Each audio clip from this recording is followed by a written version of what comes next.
नमस्कार, जय हिंद। कैसे हैं आप सब? आई होप कि आप सभी लोग अच्छे हैं और आप सबों की प्रिपरेशन बहुत अच्छे तरीके से हो रही है। सेशन की शुरुआत करेंगे पिछले वीडियो के प्रश्न से। हमने आपसे पूछा था कि हाल ही में 12 से 16 मार्च 2024 तक पाटलिपुत्रा खेल परिसर पटना में जो कंकड़बाग में है, तो यहाँ पर खिलाड़ियों की प्रतिभा खोज कार्यक्रम कीर्ति का आयोजन किया गया। बताएं कि बिहार की राजकीय खेल क्या है। आपको हमने इसको लेकर डिटेल जानकारी दिया था और आपको बतलाया था बिहार की राजकीय खेल कबड्डी है। हालांकि कबड्डी को लेकर हमने बतलाया था कि ये बांग्लादेश जो कि भारत का पड़ोसी देश है, इसका राष्ट्रीय खेल भी है। तो ये चीज़ें ध्यान रखें। कोशिश कीजिए कि आप लोगों को जो भी प्रश्न पूछे जाते हैं आप लोग से कमेंट बॉक्स में लिखें और कोशिश कीजिए कि सारी जानकारी आप वहाँ पर विस्तार पूर्वक लिखें। इससे फ़ायदा ये होता है कि चीज़ों को आप लंबे समय तक याद रखने में सक्षम हो पाते हैं। अच्छा, इस पीडीएफ को लेकर हमने बतलाया था कि रिसेंटली लॉन्च हुआ है, आगामी सभी बिहार की परीक्षाओं में आपको भरपूर हेल्प करेगा। इसका लिंक इस वीडियो के डिस्क्रिप्शन में है। आप चाहें तो इस पीडीएफ को बीपीएससी मेकर ऐप के थ्रू भी प्राप्त कर सकते हैं। यही वो पीडीएफ है जिसमें हमने बिहार स्पेशल करंट अफेयर्स के 2023 के प्रश्नों का संग्रह किया है, जो कि हमारे पिछले साल का मतलब पूरे साल भर का मेहनत इसमें आपको दिखेगा। चलिए सेशन की शुरुआत करते हैं पहले प्रश्न से। आपके समक्ष पहला प्रश्न है कि चुनाव आयोग यानी कि ईसी अर्थात इलेक्शन कमीशन ने निम्नलिखित में से किन्हें हाल ही में गृह विभाग का अपर मुख्य सचिव नियुक्त किया है। अच्छा, यहाँ पर देखिए एक थोड़ा सा मिस्टेक हुआ है। यहाँ पर जो प्रश्न एक्चुअली होना चाहिए बिहार गृह विभाग का या फिर बिहार सरकार में गृह विभाग का अपर मुख्य सचिव नियुक्त किया है। हम बात यहाँ पर कर रहे हैं बिहार के संदर्भ में। देखिए इसका जो करेक्ट आंसर है यह है विकल्प नंबर बी यानी कि प्रत्यय अमृत। विकल्प नंबर बी यहाँ पर इसका करेक्ट आंसर हो जाएगा। आपको इसको लेकर संबंधित सारी जानकारी दे दूं। दरअसल चुनाव आयोग अर्थात इलेक्शन कमीशन ने हाल ही में वरिष्ठ भारतीय प्रशासनिक सेवा के अधिकारी प्रत्यय अमृत को बिहार के गृह विभाग का अपर मुख्य सचिव नियुक्त किया है। तो ये ध्यान रखिएगा। अगला पॉइंट है, दरअसल चुनाव आयोग के निर्देश पर अपर मुख्य सचिव गृह विभाग के पद से डॉक्टर एस सिद्धार्थ को अभी हाल ही में हटाया गया था, जिनके स्थान पर अभी हाल ही में प्रत्यय अमृत नियुक्त किए गए हैं। और प्रत्यय अमृत की बात करें तो बिहार के गोपालगंज जिले के निवासी हैं। रिसेंटली आपके एक एग्जाम में गोपालगंज को लेकर जो खास करके लिंगानुपात को लेकर यहाँ से प्रश्न बना था। आपको बता दूं कि गोपालगंज में अगर बात करें 2011 की जनगणना के अनुसार, तो लिंगानुपात का जो दर था वो सर्वाधिक था पूरे बिहार में जिलों के क्रम में। और बात करें सबसे कम लिंगानुपात का दर जो था वो कहाँ था, तो मुंगेर में। अच्छा, लिंगानुपात को हम लोग परिभाषित कैसे करते हैं, तो आपको ध्यान रखना प्रति 1000 पुरुषों पर महिलाओं की संख्या, ये लिंगानुपात को दर्शाता है, ये इसकी परिभाषा है। ये यहाँ से ध्यान रखिए। अच्छा, गोपालगंज को लेकर एक थावे महोत्सव भी हमने आपको बताया था। थावे महोत्सव का ये 11वां संस्करण था जिसको लेकर के ये आपके बीपीएससी ट्री एग्जाम में प्रश्न पूछा गया था। ये चीजें आपको ध्यान होगा। चलिए आगे चलते हैं और कुछ जानकारी आपको बिहार के संदर्भ में जो हालिया नियुक्ति हुई है वहां से आपको दे दूं। दरअसल 2 मार्च 2024 को 1989 बैच के भारतीय प्रशासनिक सेवा के अधिकारी ब्रजेश मेहरोत्रा बिहार के मुख्य सचिव नियुक्त किए गए हैं। आपको मालूम होगा कि इनसे पहले बिहार के मुख्य सचिव कौन थे, तो आमिर सुबहानी थे। आमिर सुबहानी ने स्वैच्छिक रूप से मतलब कि सेवानिवृत्ति की थी, यानी कि कह सकते हैं उन्होंने इस्तीफा दिया था एक प्रकार से देखें तो उन्हीं के स्थान पर इनकी नियुक्ति हुई है। अगला पॉइंट है कि बिहार गृह विभाग की जिम्मेदारी नीतीश कुमार के पास है। नीतीश कुमार तो 9वीं बार बिहार के मुख्यमंत्री पद की शपथ लिए हैं, लेकिन इनके अंतर्गत बहुत सारे विभाग हैं, उनमें से एक विभाग है गृह विभाग। तो गृह विभाग यानी कि वर्तमान में जो बिहार की गृह मंत्री है वो है नीतीश कुमार। अगला पॉइंट है कि हाल ही में नई सरकार के गठन जो हुआ था 28 जनवरी 2024 को नीतीश कुमार 9वीं बार बिहार के मुख्यमंत्री पद की शपथ लिए हैं। तो ये भी यहाँ पर आपको ध्यान रखना है। और वर्तमान में इसके अतिरिक्त बिहार में 2 उप मुख्यमंत्री हैं, सम्राट चौधरी और विजय कुमार सिन्हा, जो आप यहाँ पर इन दोनों को नीतीश चाचा के साथ देख सकते हैं। तो ये चीज ध्यान रखना है। हालांकि इसके अतिरिक्त एक जानकारी ये भी है कि बीपीएससी अर्थात बिहार लोक सेवा आयोग के नए अध्यक्ष कौन बने हैं, तो नए अध्यक्ष भी बने हैं परमार रवि मनु भाई। इसको लेकर कुछ चीजें हमने रिसेंटली आपको बतलाए हैं, इसमें बहुत बदलाव भी हुए थे। तो फिलहाल ये ध्यान रखिए कि वर्तमान में बीपीएससी के जो अध्यक्ष हैं ये परमार रवि मनु भाई हैं। तो यहाँ से इतनी सारी जानकारी आप ध्यान रखिए। चलिए दूसरे प्रश्न पे आ चुके हैं। प्रश्न है कि हाल ही में 20 मार्च को विश्व गौरैया दिवस मनाया गया है। बताएं कि यह किस राज्य की राजकीय पक्षी है। बहुत इंपॉर्टेंट प्रश्न है। अच्छा, जो विकल्प दिए गए हैं, विकल्पों के आधार पर अगर हम बात करें राजकीय पक्षी अर्थात स्टेट बर्ड की, तो करेक्ट आंसर होगा अपना बिहार। अच्छा, इसको लेकर डिटेल जानकारी आपके समक्ष हमने रखा है, ध्यान से देखिए। प्रत्येक वर्ष विश्व गौरैया दिवस 20 मार्च को मनाया जाता है। यह दिवस लोगों में गौरैया के प्रति जागरूकता बढ़ाने और उनके संरक्षण के लिए मनाया जाता है। और ये दिवस पहली बार मनाया गया था 2010 में। और 2024 की थीम आपके लिए इम्पोर्टेंट है। ये थीम है गौरैया, उन्हें ट्वीट का मौका दें, ये इसका निर्धारित थीम है। जबकि पिछले साल 2023 में इसका थीम था आई लव स्पैरो। तो ये चीजें ध्यान रखिए। अच्छा, गौरैया पक्षी को आप लोग जरूर देखे होंगे, अगर आप गांव में रहते हैं, खास करके गांव में ये अधिक देखा जाता है। तो आप यहाँ पर इस पक्षी को जरूर देखें, छोटी सी पक्षी होती है, आप इसे जरूर देखे होंगे। देखिए, बिहार को लेकर कुछ अति महत्वपूर्ण जानकारी यहाँ पर हमने आपके समक्ष रखा है। देखिए, यहाँ पर आपको ध्यान रखना, बिहार के राजकीय पक्षी अभी आप लोग जान चुके हैं, हालांकि आप लोग पहले से भी जानते थे, गौरैया है।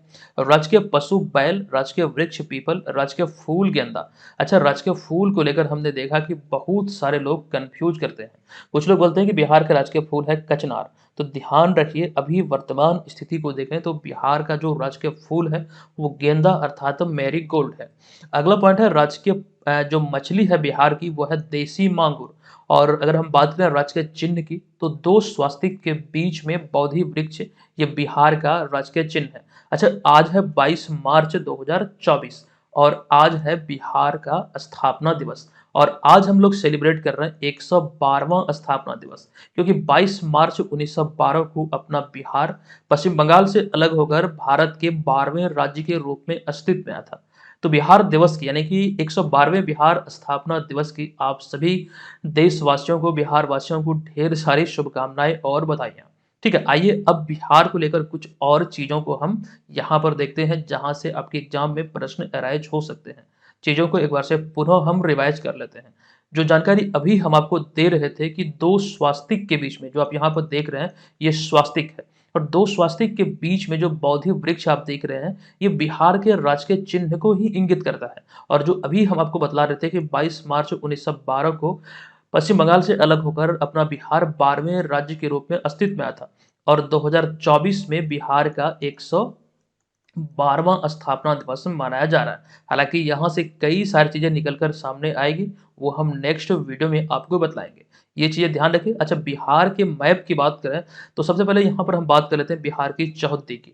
बिहार की चौहद्दी में आप ध्यान रखेंगे, उत्तर में है नेपाल, दक्षिण में है झारखंड, पूर्व में है पश्चिम बंगाल और पश्चिम में है उत्तर प्रदेश। मैप पर जब आप ध्यान देंगे तो जो राजधानी पटना की स्थिति है, आपके बीपीएससी एग्जाम में यहाँ से एक प्रश्न बने हैं कि राजधानी पटना कितने अन्य जिलों के साथ अपनी सीमा को साझा करता है। तो कुल मिला के 9 जिले हैं जिसके साथ पटना अपनी सीमा को साझा करता है। और इसके अतिरिक्त 2-3 पॉइंट और भी है। जो बक्सर जिला आप यहाँ पर देख रहे हैं, बक्सर जिला में एक स्थान है चौसा, जहाँ से बिहार के क्षेत्र में गंगा नदी प्रवेश करती है। और कटिहार में एक स्थान है मनिहारी, जहाँ पर बिहार के भूभाग को गंगा नदी छोड़ देती है। तो ये चीजें फिलहाल यहाँ से ध्यान रखिए। अच्छा, बक्सर की बात हो रही तो एक बात आपको ये भी बता दूं, यहीं पर एक स्थान है डुमराव, जहां पर महान शहनाई वादक उस्ताद बिस्मिल्लाह खां का जन्म हुआ था। और बिहार के इतिहास में जन्मे उस्ताद बिस्मिल्लाह खां पहले ऐसे शख्स हैं जो भारत के चारों सर्वोच्च सम्मान भारत रत्न, पद्म विभूषण, पद्म भूषण और पद्मश्री सम्मान से सम्मानित है। एकमात्र और पहले ऐसे शख्स हैं जिन्हें कि ये चारों सम्मान मिला है। तो ये चीजें यहाँ से आपको ध्यान रखना है। अच्छा, यहाँ पर आपको एक स्थान दिख रहा होगा, जिला दिख रहा होगा जमुई। यहीं पर अभी हाल ही में पक्षी महोत्सव भी आयोजित हुआ है। तो ये चीजें आप लोगों को ध्यान रखना है। हम इसी सीरीज में आपको विस्तार पूर्वक सारी जानकारी देते रहते हैं। अच्छा, यहाँ पर बिहार के बारे में कुछ बेसिक से फैक्ट है, आप लोग से जानते होंगे। फिलहाल हम इसे स्किप करते हुए आगे चलते हैं। हम बात कर रहे हैं पक्षियों की।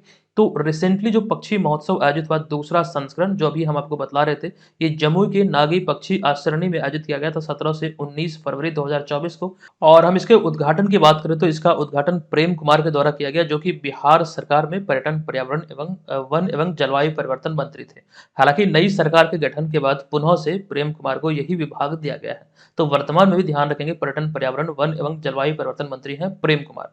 तो ये दूसरे संस्करण से संबंधित यहाँ पर बातें हैं। पहला संस्करण इसका जो पक्षी महोत्सव कलरव नाम से आयोजित हुआ था, ये 15 से 17 जनवरी 2021 को आयोजित हुआ था यहीं पर जमुई में। और ये इसका पहला संस्करण था, इसका उद्घाटन किया गया था मुख्यमंत्री नीतीश कुमार के द्वारा। तो ये चीजें पक्षी महोत्सव से संबंधित आपको ध्यान रखना है कि बिहार में 2 बार ये आयोजित हो चुका है। अच्छा, एक रिपोर्ट आई थी बिहार में पक्षियों को लेकर के, वन विभाग, बिहार सरकार और बॉम्बे नेचुरल हिस्ट्री सोसाइटी के सहयोग से एक सर्वेक्षण हुआ था। जनवरी से फरवरी 2023 तक ये सर्वेक्षण हुआ था, जिसके बाद रिपोर्ट जो आया उसमें कहा गया कि बिहार में 205 से अधिक पक्षी प्रजाति मिली है। और इसमें भी एक कंडीशन है कि इसके तहत भागलपुर और जमुई में जलीय पक्षी प्रजातियों की संख्या अधिक पाई गई है, जबकि बेगूसराय में स्थलीय पक्षी प्रजातियों की संख्या अधिक है। तो ये दोनों पॉइंट को आप ध्यान रखेंगे। अच्छा, बेगूसराय की बात हुई है तो अभी हमने आपको बतलाया था कि आईक्यू एयर की एक रिपोर्ट आई है। आईक्यू एयर जो कि स्विट्जरलैंड की संस्था है, इस रिपोर्ट के अनुसार बात करें तो पूरी दुनिया में एयर पोल्यूशन के मामले में बेगूसराय शीर्ष पर है। नवीनतम रिपोर्ट है, कल ही हमने आपको बतलाया था। अच्छा, पक्षी महोत्सव को लेकर इस प्रकार की रिपोर्ट 2022 में भी जारी की गई थी। उस समय बतलाया गया था कि 202 पक्षी प्रजाति यहाँ पर बिहार में, यानी कि इसमें नवीनतम रिपोर्ट से देखें तो 3 इसमें इजाफा हुआ है। तो ये चीजें फिलहाल यहाँ पर आपको समझना है, ध्यान रखना है। चलिए, चौथा प्रश्न है कि हालिया घोषणा के अनुसार मलयालम भाषा के प्रसिद्ध कवि प्रभाव वर्मा को उनकी किस कृति के लिए या फिर किस रचना के लिए 33वें सरस्वती सम्मान से सम्मानित किया जाएगा? देखिए, जो घोषणा हुई है, राइट आंसर होगा रौद्र सात्विकम, यानी कि विकल्प नंबर ए यहाँ पर इसका करेक्ट आंसर हो जाएगा। आपको इसके बारे में बता दूं कि सरस्वती सम्मान 1991 में के बिरला फाउंडेशन द्वारा या फिर यूं कहें भारतीय उद्योगपति कृष्ण कुमार बिरला द्वारा ये स्थापित 3 साहित्यिक सम्मान में से एक है। अब ये 3 साहित्यिक सम्मान की बात करें जो कि के बिरला फाउंडेशन द्वारा वर्ष 1991 में स्थापित हुआ था, तो इनमें एक तो है सरस्वती सम्मान, बिहारी पुरस्कार, और उसके बाद एक और है जो है व्यास सम्मान। ये तीनों को ध्यान रखिए। और जो बात कर रहे हैं हम यहाँ पर कृष्ण कुमार बिरला की, आप इन्हें यहाँ पर इस तस्वीर में देख सकते हैं। अब देखिए, यहाँ पर आगे हम बात करें तो 33वें सरस्वती सम्मान 2023 के लिए प्रभा वर्मा को उनके उपन्यास रौद्र सात्विकम के लिए चुना गया है। प्रभा वर्मा केरल के, देखिए यहाँ पर वाली नहीं वाले होंगे, प्रभा वर्मा पुरुष है, एक चीज ध्यान रखिएगा, केरल के रहने वाले हैं। उनका जन्म 1959 में तिरुवल्ला केरल में हुआ था, ये यहाँ पर आप ध्यान रखेंगे। और अगला पॉइंट है कि प्रभा वर्मा वर्तमान में केरल के मुख्यमंत्री पिनरई विजयन के मीडिया सलाहकार हैं। तो ये चीजें फिलहाल यहाँ से आप ध्यान रखेंगे। आगे हम बात करें सरस्वती सम्मान के बारे में, कुछ एक्स्ट्रा पॉइंट के बारे में जहां से पहले प्रश्न बन चुके हैं, ध्यान रखेंगे। यहाँ पर हमारा पहला पॉइंट इसमें है कि हरिवंश राय बच्चन को पहला सरस्वती सम्मान 1991 में 4 खंडों में प्रकाशित उनकी आत्मकथा क्या भूलूं क्या याद रखूं, नींद का निर्माण, फिर बसेरे से दूर और साथ ही 10 द्वार से सोपान तक के लिए मिला था। जो उनकी 4 खंडों की आत्मकथा थी, वो नाम भी यहाँ पर हालांकि हमने लिख दिया, तो इसी रचना के लिए उन्हें वर्ष 1991 में पहला सरस्वती सम्मान दिया गया था। हालांकि पिछला जो 32वां पुरस्कार था, ये सुश्री शिवशंकरी को उनकी कृति जो कि तमिल भाषा में थी, ये सूर्या वाम सम के लिए उन्हें दिया गया था। तो ये 32वां सरस्वती सम्मान था। हालांकि यहाँ पर हमने अगले स्लाइड में बहुत अच्छे तरीके से आपके समक्ष सारी चीजें रखा है, आप लोग देखिए और इसे समझिए। देखिए, 1991 में इन तीनों साहित्यिक पुरस्कार की स्थापना के बिरला फाउंडेशन द्वारा हुई थी। और पहला सरस्वती सम्मान अभी हमने आपको बताया 4 खंडों की आत्मकथा के लिए हरिवंश राय बच्चन को दिया गया था। पहला बिहारी पुरस्कार ढानी का आदमी के लिए ये जय सिंह नीरज को दिया गया था, जो कि ये इनकी कृति या फिर रचना थी।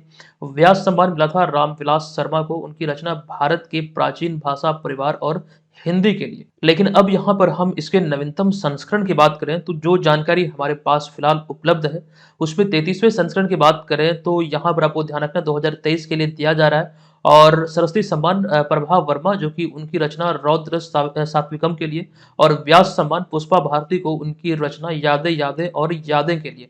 जबकि बिहारी पुरस्कार को लेकर हमारे पास फिलहाल कोई जानकारी नहीं है, शायद इसकी घोषणा अभी नहीं हुई है। जब ये हो जाएगी तो हम यहाँ पर अपडेट कर देंगे। अगर आप लोगों के पास ये जानकारी है तो आप हमें जरूर साझा कीजिएगा। इन सब के अतिरिक्त यहाँ पर जो हमने लिखा है, जो इसके मतलब के बिरला फाउंडेशन जिनके द्वारा शुरू किया गया था, कृष्ण कुमार बिरला जो कि एक भारतीय उद्योगपति हैं, तो वर्ष 2009 में भारत सरकार ने इनके नाम पर एक डाक टिकट भी जारी किया था। आप यहाँ पर ये तस्वीर में क्लियर देख सकते हैं। चलिए फिलहाल यहाँ पर हम आगे चलेंगे अगले प्रश्न पे। प्रश्न है कि तमिलसाई सुंदरराजन के तेलंगाना के राज्यपाल के पद से इस्तीफा के बाद निम्न में से किस राज्य के राज्यपाल को तेलंगाना का अतिरिक्त प्रभार दिया गया है? जो कि अभी हाल ही में तेलंगाना के जो मौजूदा राज्यपाल थे तमिलसाई सुंदरराजन, इन्होंने अपने पद से इस्तीफा दिया है। तो करेक्ट आंसर है विकल्प नंबर ए, यानी कि झारखंड के राज्यपाल को अतिरिक्त जिम्मेदारी दी गई है। अब यहाँ पर ध्यान देंगे, इसके बारे में हमने बहुत सारी इंफॉर्मेशन यहाँ पर रखा है। दरअसल पहला पॉइंट आपके समक्ष है कि 18 मार्च 2024 को तमिलसाई सुंदरराजन ने तेलंगाना के राज्यपाल के रूप में अपने संवैधानिक पद से इस्तीफा दे दिया। इसके बाद झारखंड के राज्यपाल सीपी राधाकृष्णन को तेलंगाना और साथ ही साथ पुडुचेरी के राज्यपाल का अतिरिक्त प्रभार दिया। आप यहाँ पर सीपी राधाकृष्णन को देख सकते हैं। हमने प्रश्न में आपसे क्या पूछा था कि निम्न में से किस राज्य के राज्यपाल को तेलंगाना का अतिरिक्त प्रभार दिया गया है? तो झारखंड के राज्यपाल सीपी राधाकृष्णन को तेलंगाना का अतिरिक्त प्रभार दिया गया है। हालांकि इसके अतिरिक्त पुडुचेरी का भी इन्हें प्रभार दिया गया है सीपी राधाकृष्णन को। अगले पॉइंट में हम तेलंगाना के बारे में बात करते हैं। यहाँ से आपके एग्जाम में विभिन्न प्रतियोगी परीक्षाओं में कई बार प्रश्न अराइज हुए हैं। दरअसल 2 जून 2014 को आंध्र प्रदेश से अलग कर तेलंगाना भारत का 28वें राज्य के रूप में अस्तित्व में आया था और तेलंगाना के पहले मुख्यमंत्री थे के चंद्रशेखर राव और ये दूसरे कार्यकाल के लिए भी चुने गए थे, जबकि पहले राज्यपाल ESL नरसिम्हन। हालांकि वर्तमान में 8 दिसंबर 2023 को जो नई सरकार बनी है यहाँ पर, तो रेवंत रेड्डी तेलंगाना के मौजूदा वो दूसरे मुख्यमंत्री कह सकते हैं और कार्यकाल के दृष्टिकोण से देखें तो ऐसे में तीसरे कहे जा सकते हैं, लेकिन एज ए पर्सन ये बिहार के दूसरे मुख्यमंत्री, बिहार नहीं बल्कि हम बात कर रहे हैं यहाँ पर तेलंगाना की, तेलंगाना के दूसरे मुख्यमंत्री हैं। चलिए बिहार के संदर्भ में हम बात कर लेते हैं। राजेंद्र विश्वनाथ अर्लेकर बिहार के 41वें राज्यपाल हैं। देखिए कई सारे लोगों को यहाँ से कंफ्यूजन होता है। आपको बता दूं कि आज़ादी के बाद से क्रम में ये बिहार के 41वें राज्यपाल हैं। हालांकि आज़ादी के बाद से क्रम में अगर हम देखें स्वतंत्र प्रभार जिन्हें मिला है तो इस दृष्टिकोण से वे 29वें राज्यपाल हुए बिहार के। वे गोवा के रहने वाले हैं और इससे पहले वे हिमाचल प्रदेश के 21वें राज्यपाल के रूप में अपनी सेवा दे चुके हैं। तो फिलहाल यहाँ से इतनी सारी बातें ध्यान रखिए। अच्छा, राज्यपाल जो एक टॉपिक के दृष्टिकोण से हम देखें किसी भी एग्जाम को लेकर के, तो ये एक अहम टॉपिक होता है, कई बार यहाँ से प्रश्न बनते हैं। आइए वो तमाम चीज़ों को हम लोग यहाँ पर विस्तार से देख लेते हैं। ध्यान से सभी को आपको देखना है। पहला पॉइंट है किसी भी राज्य में राज्यपाल की नियुक्ति राष्ट्रपति द्वारा किया जाता है। वे एक प्रकार से राष्ट्रपति के प्रतिनिधि होते हैं और राज्यपाल का जो कार्यकाल होता है वो सामान्यतः 5 वर्ष का होता है और राज्यपाल की व्यवस्था भारतीय संविधान में आर्टिकल 153 में की गई है। लेकिन एक कंडीशन यहाँ पर यह भी है कि राज्यपाल की नियुक्ति राष्ट्रपति द्वारा जो किया जाता है या फिर राष्ट्रपति जो करते हैं वो अनुच्छेद 155 अर्थात आर्टिकल 155 के तहत करते हैं। राज्यपाल राज्य की कार्यपालिका का प्रमुख होता है और राज्यपाल बनने के लिए जो न्यूनतम उम्र सीमा है वो 35 वर्ष की होनी चाहिए और राज्यपाल को जो शपथ दिलाता है संबंधित राज्य के जो मुख्य न्यायाधीश होते हैं वो उन्हें उनके पद और गोपनीयता की शपथ दिलाते हैं। तो ये चीजें फिलहाल यहाँ से आपको ध्यान रखना है। हम आपको करंट अफेयर्स इतना बेहतरीन तरीके से पढ़ाएंगे कि करंट अफेयर्स आपके लिए बहुत ही आसान हो जाएगा। जो लोग अभी अभी चैनल से जुड़े हैं हमारे साथ बने रहिएगा। निश्चित तौर पर इस तरह का डिटेल संग्रह आपको बिहार के प्रतियोगी परीक्षाओं के लिए कहीं नहीं मिलेगा। आपको बीपीएससी मेकर पे मिल रहा है, आप लोग इसका भरपूर फायदा उठाइए। हम जिस प्रकार से आप लोगों के लिए मेहनत करते हैं आप लोग भी उसे पढ़ने में, उसे याद रखने में उतना ही मेहनत कीजिए। और साथ ही साथ ये भी ध्यान रखिए अगर हमारा ये प्रयास आपको अच्छा लगता है तो आप हमें वीडियो को लाइक करके जरूर सपोर्ट कीजिए और चैनल पे जो लोग पहली बार विजिट करते हैं तो चैनल को भी आप लोग सब्सक्राइब कीजिए और अपने दोस्तों के साथ जरूर शेयर कीजिए। आज की इस वीडियो का टारगेट हम आपको दे रहे हैं 700 लाइक का। हमें आज की इस वीडियो में हर हाल में 700 लाइक चाहिए। अच्छा, बीपीएससी मेकर ऐप पर एक ऑफर चल रही है 70वीं बीपीएससी वाले कोर्स में, कल भी हमने आपको बताया था। जो लोग भी इच्छुक हैं ये प्रोमो कोड अप्लाई कीजिएगा HOLI होली प्रोमो कोड का इस्तेमाल करेंगे तो महज 99 रुपये में ये तमाम मटेरियल जो आपको दिख रहा है, ये अब तक की सबसे बड़ी ऑफर है। शायद ये पता नहीं फिर कब आए। ये 1000 अभ्यर्थियों के लिए ये लागू किया गया ये प्रोमो कोड होली। तकरीबन इसमें 600 से अधिक लोग ज्वाइन कर चुके हैं, तो आप भी समय रहते इसे ज्वाइन कीजिए।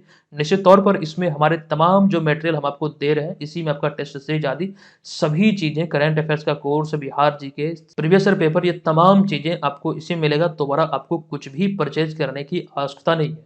एप्लीकेशन को अभी प्ले स्टोर से डाउनलोड कीजिए और जल्दी से इसे ज्वाइन कर लीजिए। चलिए छठे प्रश्न पे हम आ चुके हैं। छठा प्रश्न है कि भारत और किस देश के बीच संयुक्त सैन्य अभ्यास टाइगर ट्रायम्फ आयोजित होता है, जिसकी शुरुआत हाल ही में 18 मार्च को हुई है। देखिए करेक्ट आंसर है ये जो टाइगर ट्रम्प, या फिर कई जगह पर टाइगर ट्रायम्फ भी आपको दिखेगा। तो इसका जो राइट आंसर, ये भारत और अमेरिका के बीच ये आयोजित होता है, जिसकी शुरुआत जो हुई है नए संस्करण की 18 मार्च 2024 को हुई है। देखिए इसको लेकर आपको बता दूं कि टाइगर ट्रायम्फ या फिर टाइगर ट्रायम्फ भारत और संयुक्त राज्य अमेरिका के बीच आयोजित होने वाली संयुक्त सैन्य अभ्यास है, जो कि एक द्विपक्षीय संयुक्त सैन्य अभ्यास है। इसका आयोजन भारत के पूर्वी समुद्र तट या फिर पूर्वी तट पर हो रहा है। आयोजन की बात करें तो 18 मार्च से इसकी शुरुआत हुई, जो कि 31 मार्च 2024 तक ये यहाँ पर आयोजित होनी है। इस अभ्यास के मुख्य उद्देश्य की बात करें तो मानवीय सहायता और आपदा राहत कार्यों के लिए दोनों देशों के सशस्त्र बलों के बीच सहयोग में सुधार करना ही इसका एक मूल उद्देश्य है, जिसको लेकर ये आयोजित होता है।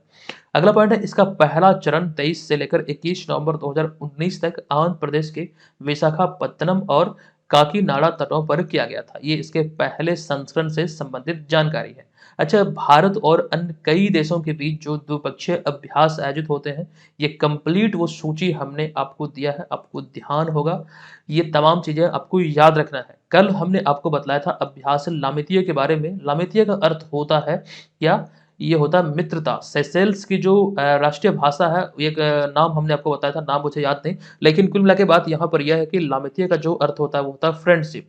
तो अभी हाल ही में भारत और सेशेल्स के बीच ये आयोजित हुआ है। भारतीय गोरखा बटालियन इसमें इस अभ्यास में शामिल हुई है। कल वाले वीडियो में विस्तृत जानकारी आपको हमने दिया था। चलिए अगला सातवां प्रश्न आपके समक्ष है कि निम्नलिखित में से किन्हें हाल ही में रूस में भारत का नया राजदूत नियुक्त किया गया है। सबसे पहले तो इसका आंसर ध्यान रखें, राइट आंसर है विकल्प नंबर बी, यानी कि विनय कुमार को अभी हाल ही में रसिया में भारत का नया राजदूत नियुक्त किया गया है। आप इन्हें यहाँ पर इस तस्वीर में देख सकते हैं।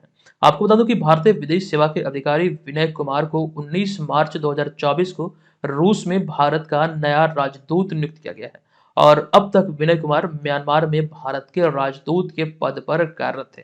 हालांकि हालिया नियुक्त अगर हम राजदूत या फिर उच्चायुक्त की बात करें तो ऑस्ट्रेलिया में भी हाल ही में भारतीय राजदूत बने हैं गोपाल बागले, अमित एस तेलंग गुयाना में, संतोष झा श्रीलंका में, यहाँ पे जा नहीं बल्कि यहाँ पे झा होगा, मिस टाइपिंग हुआ है, आप लोग सुधार कर लीजिएगा, और संजय भट्टाचार्य स्विट्जरलैंड में।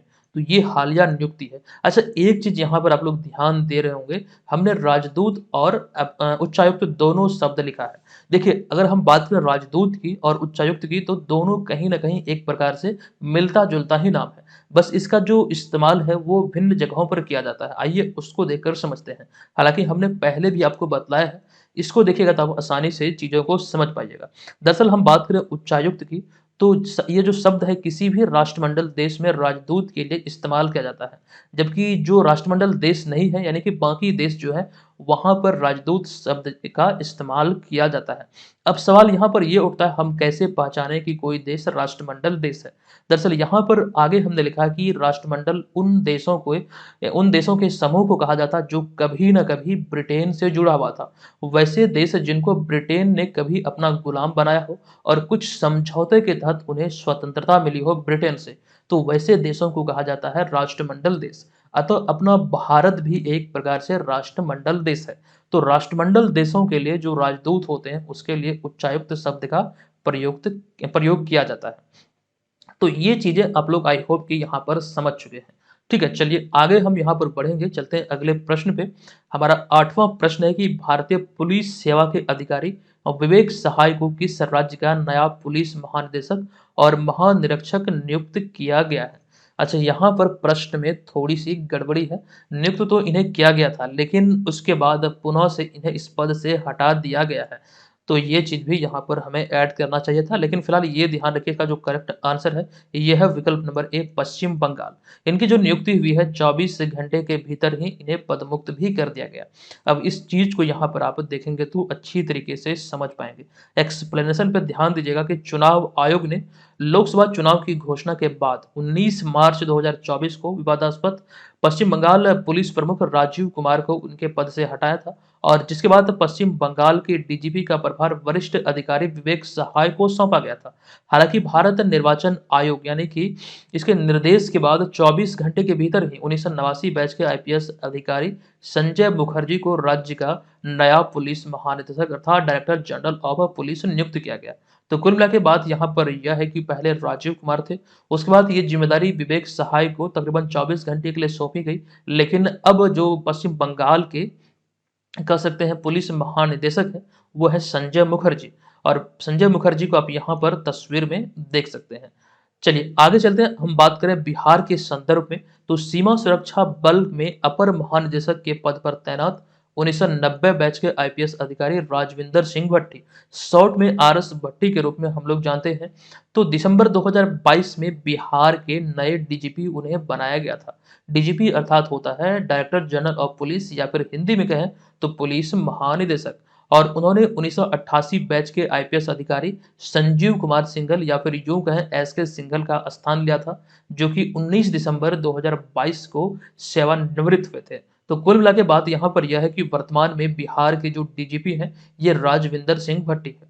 अच्छा, अभी हाल ही में जो 75वां गणतंत्र दिवस मनाया गया 26 जनवरी 2024 को, तो इस अवसर पर बिहार पुलिस के कितने कर्मियों को केंद्र सरकार द्वारा सम्मानित किया गया है। देखिए 75वां गणतंत्र दिवस के अवसर पर बिहार पुलिस के 25 अधिकारी को सम्मानित किया गया है। ये चीज़ आप लोग ध्यान रखें कि ये कंप्लीट सूची है, जैसे कि यहाँ पर हमने लिखा है कि गैलेंट्री पुलिस मेडल से 6 को सम्मान मिला, यहाँ पर आप देख सकते हैं, और विशिष्ट सेवा के लिए राष्ट्रपति पदक मिला है किन्हें, तो कुल मिला के 2 पुलिस अधिकारी को ये पुरस्कार मिला है। तो कितना हो गया 6 2 8, और इसके अतिरिक्त यहाँ पर आप जो सूची देख रहे हैं ये 17 पुलिस कर्मी को ये कह सकते हैं सराहनीय सेवा के लिए पुलिस पदक मिला है। तो 17 8 हो गया 25। ये कंप्लीट सूची है। तो 25 अधिकारी ये 75वें गणतंत्र दिवस के अवसर पर भारत सरकार द्वारा सम्मानित किए गए हैं, जो कि बिहार से संबंधित है। बिहार के सापेक्ष में हम यहाँ पर बात कर रहे हैं। आई होप आप इसे ध्यान रखेंगे, किसी भी रूप में कोई भी प्रश्न अराइज हो सकते हैं। नवा प्रश्न है कि हाल ही में नेपाल सरकार ने आधिकारिक तौर पर किसे देश की पर्यटन राजधानी घोषित किया है। करेक्ट आंसर होगा विकल्प नंबर डी यानी कि पोखरा। आपको बता दूं कि 17 मार्च 2024 को एक समारोह के दौरान पर्यटन उद्योग को बढ़ावा देने के लिए नेपाल सरकार ने गंडकी प्रांत का एक शहर पोखरा को आधिकारिक तौर पर नेपाल की पर्यटन राजधानी घोषित किया है। और ये घोषणा नेपाल के जो मुख्यमंत्री बल्कि जो प्रधानमंत्री हैं पुष्प कमल दहल प्रचंड, इन्हीं के द्वारा अभी हाल ही में इसकी घोषणा की गई। आइए कुछ जानकारी और भी आपको दे दूं नेपाल से संबंधित। बात हुई यहाँ पर पोखरा की, तो एक जानकारी बहुत ही इंपॉर्टेंट है। दरअसल चाइना के सहयोग से निर्मित पोखरा अंतर्राष्ट्रीय हवाई अड्डे को जनवरी 2022 में वाणिज्यिक संचालन के लिए तैयार घोषित किया गया था, और इसके बाद इसका उद्घाटन नेपाल के प्रधानमंत्री पुष्प कमल दहल प्रचंड द्वारा किया गया था।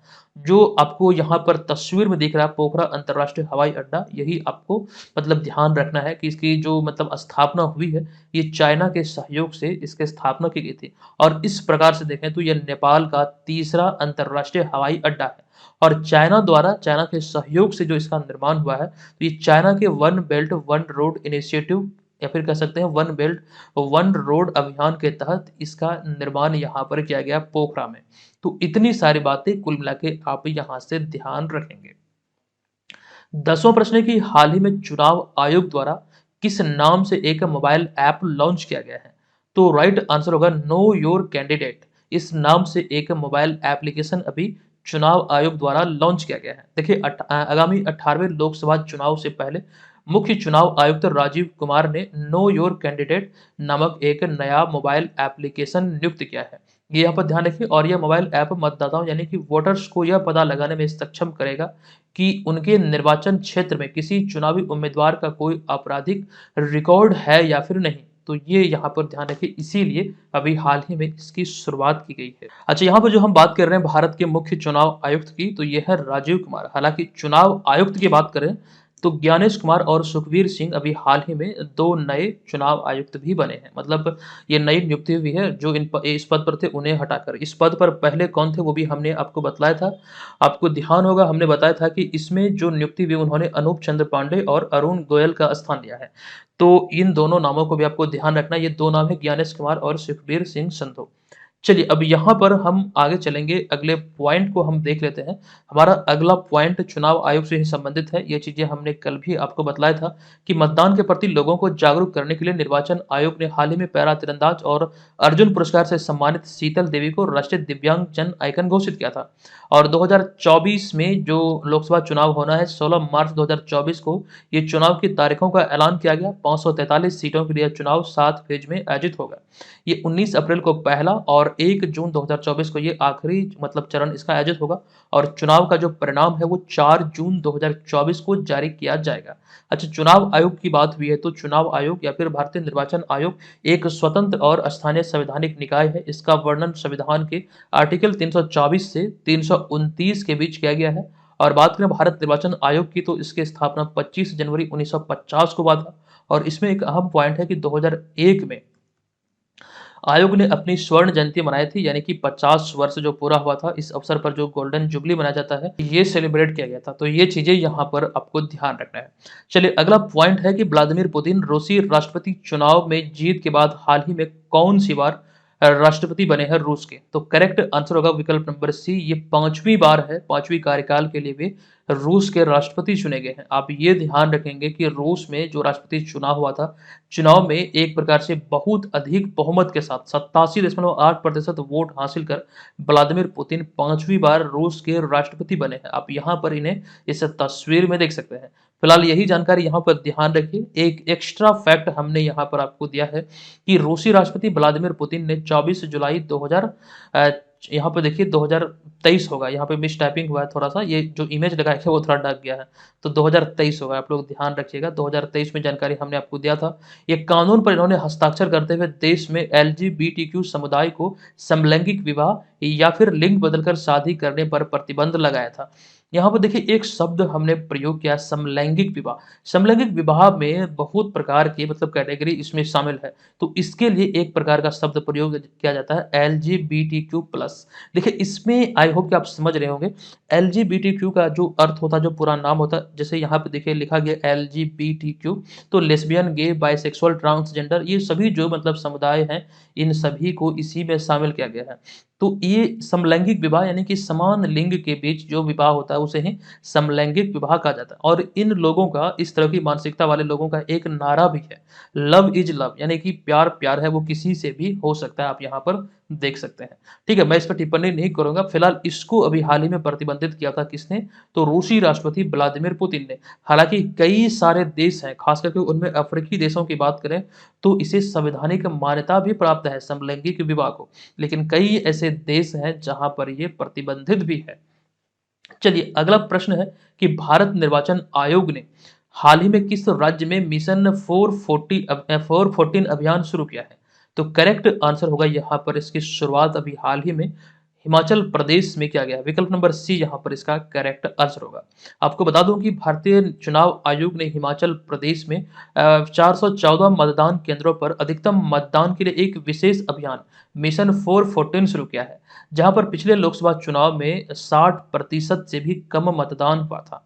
तो इसी को ध्यान रखते हुए यहाँ पर मतदान की जो प्रतिशतता है वो बढ़ाने की दिशा में ये अभियान शुरू किया गया है भारत निर्वाचन आयोग के द्वारा। और यहाँ पर हम बात करें हिमाचल प्रदेश में इसकी शुरुआत हुई है, तो हिमाचल प्रदेश के मुख्य निर्वाचन अधिकारी हैं मनीष गर्ग। तो इतनी सारी बातें ध्यान रखिए। और जो जानकारी हम आपको ऑफर के बारे में दिए थे आप लोग ध्यान रखेंगे, आधे से अधिक लोग ये प्रोमो कोड का इस्तेमाल करके इसे ज्वाइन कर चुके हैं। आप भी इसे ज्वाइन कर सकते हैं, ये केवल 1000 विद्यार्थियों के लिए ही उपलब्ध है। ठीक है, ये प्रोमो कोड है और महज 99 रुपये में इसे आप प्राप्त करके एक प्रकार से अपनी तैयारी को बेहतरीन दिशा दे सकते हैं। हम आपको तमाम जो मटेरियल देंगे वो अच्छी क्वालिटी का होगा, उसमें कोई संदेह नहीं है, इससे आपकी तैयारी बेहतर होगी। चलिए अब यहाँ पर हम आज के इस वीडियो के प्रश्न है कि IQ एयर द्वारा जारी हालिया विश्व वायु गुणवत्ता रिपोर्ट 2023 की छठी वार्षिक रिपोर्ट के अनुसार बिहार का कौन सा शहर वैश्विक स्तर पर सबसे प्रदूषित है, ये आपको बताना है।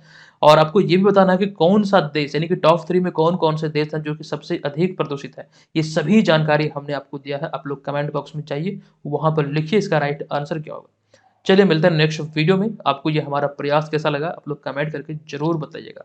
चलिए धन्यवाद, जय हिंद।